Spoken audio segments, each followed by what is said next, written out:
ఏ బాటైనా పర్వాలేదంట, సమయంతో సాగటమే మన సింపుల్ సిద్ధాంతం.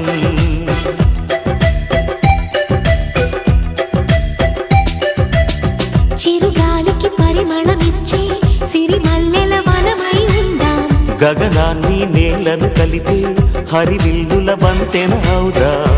ఆనందం అంటే అర్థం మనమందా, ప్రతి పూట పాటై సాగే హుషారు సరిగమలో. ఎన్నో ఎన్నో రాగాలుండే సంగీతం కాదా, చల్లకి నవ్వుల కేరింత.